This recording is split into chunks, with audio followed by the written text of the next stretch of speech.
Yeah, well, boys and girls, it's yours truly again. And I am doing a little bit of a video to celebrate August coming up. August, back in 2003, was the time when my brother and I had sailed the seas for a brief stint, and I thought I might share that video, folks, with you.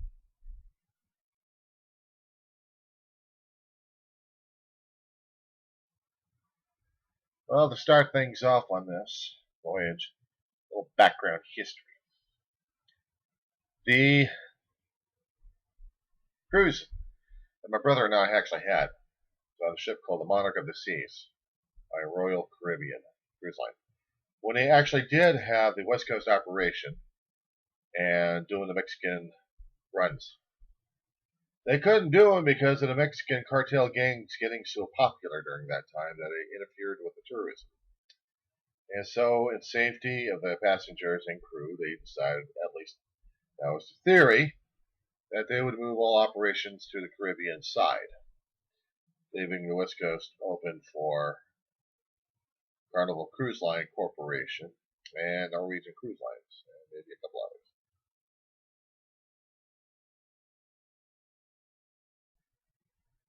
My brother, David Shaw, best damn brother I actually had. Only brother, still the best. We've been through a hell of a lot in our years. Died at the age of 60, and I miss him. This is a tribute to my brother, his memory, and our time spent together. And I'm hoping you'll be able to enjoy this video.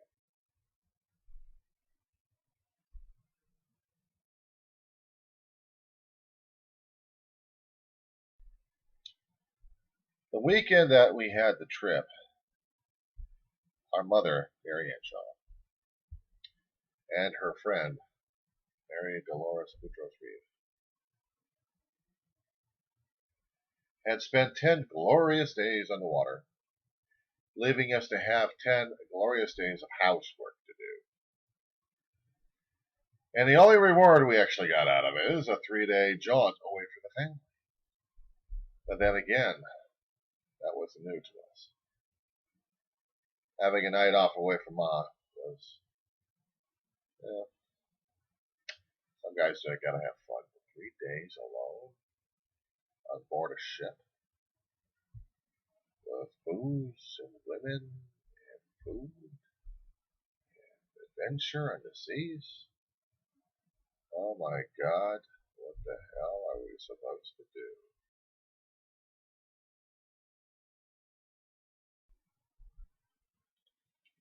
The day we got packed up, we said our goodbyes to Ma. So we'd see her later in a few days. We didn't say goodbye, we said so long. See you later. We were looking forward to it. 5 or 6 o'clock in the morning, we're rolling down the 405, heading over towards Port of Los Angeles, into the Long Beach, getting close to it. The butterflies were jittering like crazy. We had already taken the route earlier to take our mother and Dolores on a trip for their 10-day cruise. So we knew the route at this point. And it was our time to sit and wait. Sit and wait. We arrived at the cruise terminal, and we sat and waited, and waited, and waited, and waited.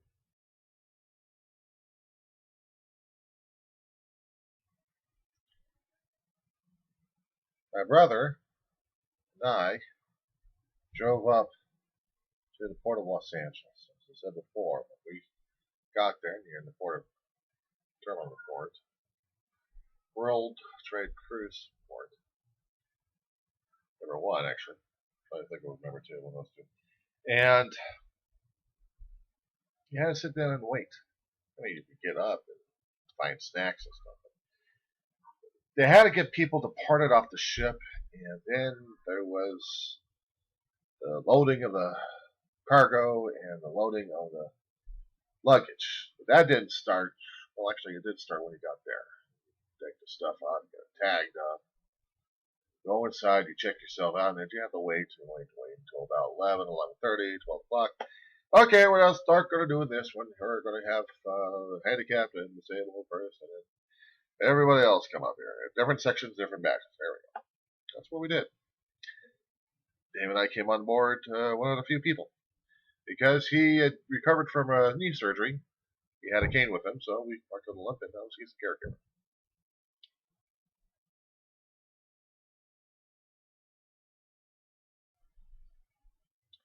When we had first gotten off the freeway,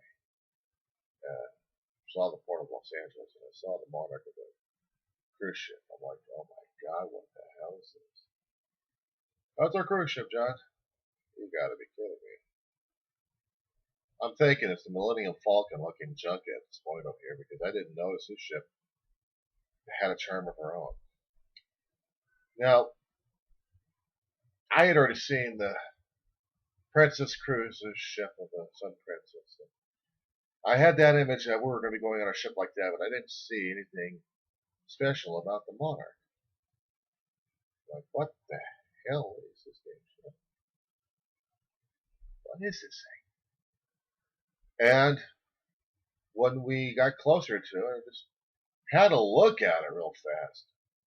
We were parked in a parking lot that was on the other side of the berth, and we're seeing the ship on its starboard side. I'm seeing this huge ass ship. I'm still trying to figure out. This is our ship. Come on, John, let's go. Let's get the stuff. There's to see I had some music I was going to play on board, but I didn't. I wish I had.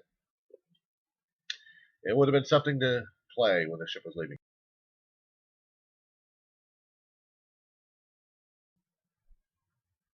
We get on the gangway, and we're looking at the ship. And it's, oh my God, what a beautiful ship. I actually finally managed to say that to myself. I mean, I'm looking at the lines of this thing, and I'm feeling the ship, and I'm like, oh my God, this is actually real.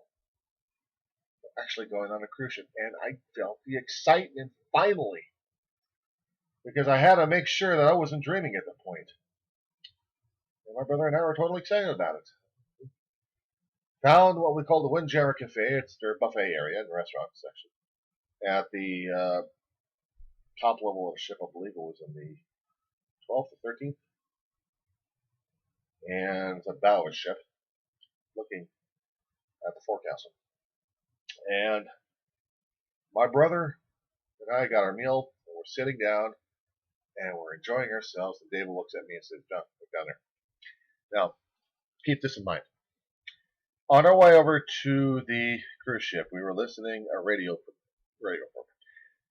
It was doing an old show of Red Skelton. Red Skelton was doing a skit of two seagulls, Gertrude and Heathcliff. Now, the skit goes like this. Heathcliff and Gertrude are sitting on top of a dock looking at two guys in a small rowboat, a dinghy they call it. And he goes, Heathcliff, what is it, Gertrude? What do you see down there? I don't know, what are they? Two dinghies in a dinghy. I haven't got the joke exactly correctly, but you know, that rocked our world. And while we were in the Windjammer Cafe, we're looking down and seeing two dock workers in a small rowboat right next to the docks working. Dave and I smiled, and we had some other people looking at it very weirdly. And I go, I'm waiting for him. He goes, Heathcliff. I go, what is it, Gertrude? We can see down there. And I had to shorten the joke to say, two dinghies and a dinghy. Just that short delivery right there knocked out several people with laughter at this point over here. And some of the crew members and other passengers who were milling around didn't figure out what was going on until we actually pointed at them.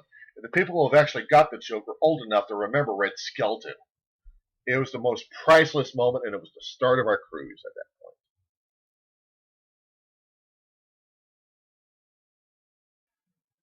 The ship left dock. Slowly. They're playing music on there. I had my own music on the car in a CD, ready to rock and roll, and I left the whole CD thing over there. And it drove me nuts.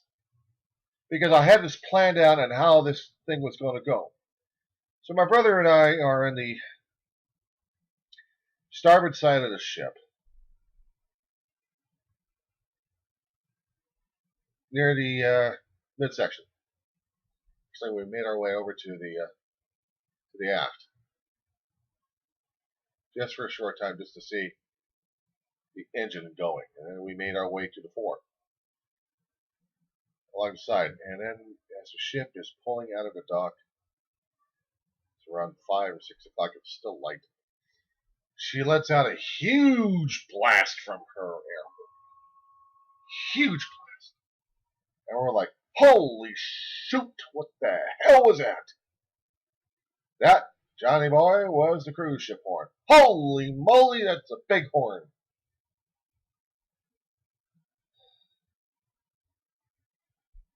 After that, I guess the excitement of the whole day wore me down a bit because I couldn't think about eating at the time. All I could think about was sleeping a great deal. I think maybe I did grab me a midnight snack somehow, but I really didn't feel like going over to the Windjammer Cafe. I slept.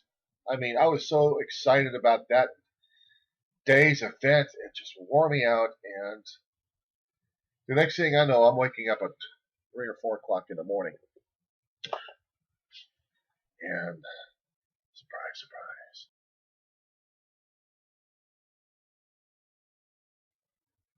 3 or 4 o'clock in the morning, hardly the cafeterias are open. Hardly the restaurants are open. All I had was a bottle of water with me. And I had a film camera. I wish to God I could have had that thing saved. All that good film. Because I was showing when the light was coming above the horizon. And I knew the sunrise was just about an hour. Because I could see it. I could see the coastline of Mexico. And I'm seeing this. And it's cold. And 1 or 2 people are at the bow of the ship.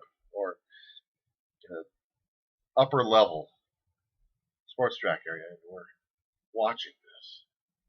I'm leaning against the railing and I'm like watching this. Oh my God, it's the most beautiful damn thing I've ever seen. There was going to be sunrise above Mexico. It's indescribable, my first experience going to another foreign country without the fear like I'm going to get trapped over there or anything. And it's a different town, different part of New Mexico. It's just breathtaking to see that scene early in the morning.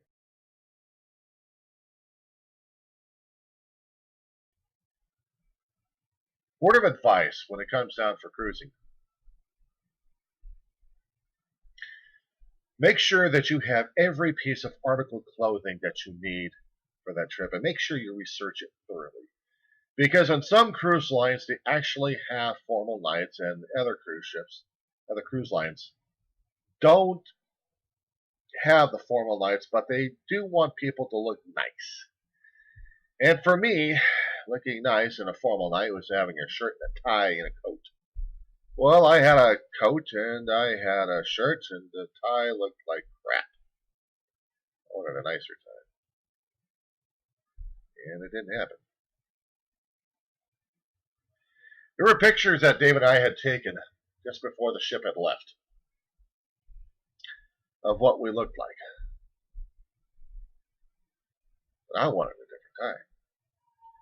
The first day in New Mexico, we're going to be doing a tourist run into certain areas where they would show us some cultural shows and shopping. It was a cheap thing, but also we wanted to do some shopping anyway. And None of the tourist traps actually had good ties. We were directed in past the tourist area towards like a JCPenney's like store. And he actually did take American money over there. My brother had warned me concerning about coyotes on 2 feet. He warned me not to flash cash anywhere except in the privacy of your own home or cabin or places where people can't see the damn thing, and he does it under oath. He warned me, and he didn't take his own warning. We had visitation of wolves following us to the store and then back, and when we figured this stuff out, what was going on, we were making our way in a rush state towards the tourist area, made it into a McDonald's, and we lost them. And then we headed back to some of the tourist areas, got picked up by our cruise people, and then taken to other sections. But we came too darn close of becoming casualties in a tourist trap.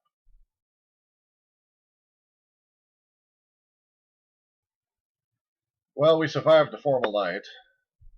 We had a couple of people. I'll tell you one thing. The food may be fabulous in certain areas, but when it comes out for a salad, do not order a salad unless you order specific items to go along with it. Otherwise, you get a chunk of lettuce with no dressing. I was not impressed. It's like, I could have done this at home. We had to find some other food, I guess. But we did enjoy the night shows, comedy section, and had a nice night. The next day was going to be the sea day.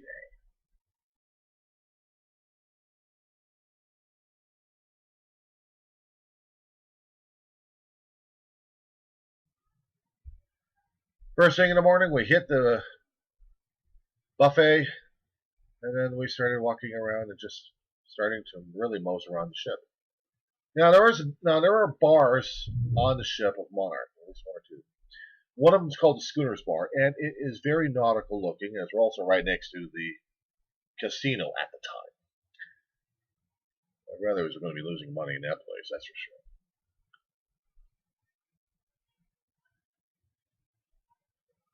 And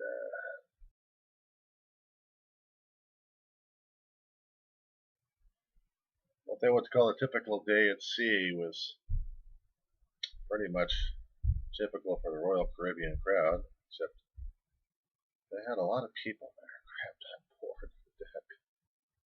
But there was a lot of other people milling around the other areas, gambling, more drinking, more scarfing out. And me and my brother decided to walk the ship on our own, tour the area as it was. We all had cards to get into our cabin. We were all fine with that. We didn't have phones, but we made it a point to meet and rendezvous at a certain point and at a certain time. So we did shopping. We did karaoke.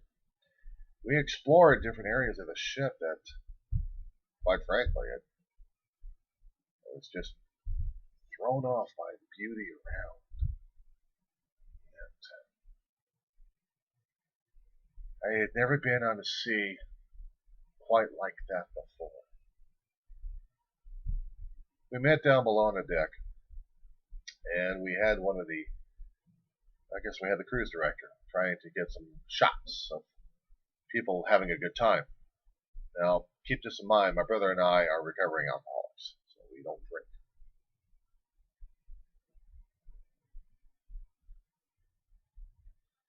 She comes up with a bottle of champagne in a glass, and she has a photographer with her. So she's got getting between us two guys. We're supposed to have our arms around her, smiling our heads off. She takes the shot. He could have been sued for sexual harassment. Had her on the ass. Oh, she gave him a look. She gave him a look. Don't do that again. I'm a dirty old man. What can I help you? My brother, typical smartass, almost got us jailed that day.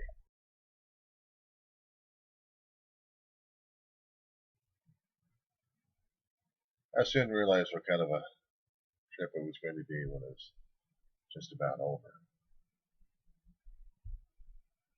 We had to get our stuff packed up that night. We had gotten some dinner in the Windjammer Cafe again, it's a buffet. And we went, said our goodnights, we had our stuff packed up. Because in the morning, actually that night, they were going to be picking it up. But we had just our carry-out bags to take along with us. And we did.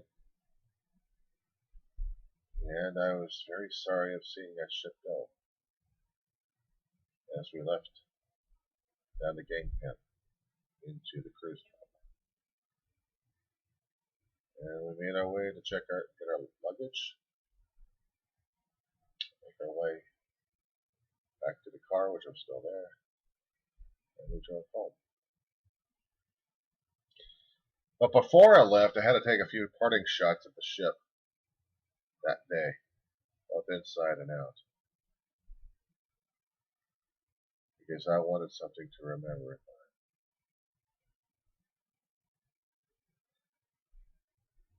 God, I miss that ship. More importantly, I miss my brother and the time.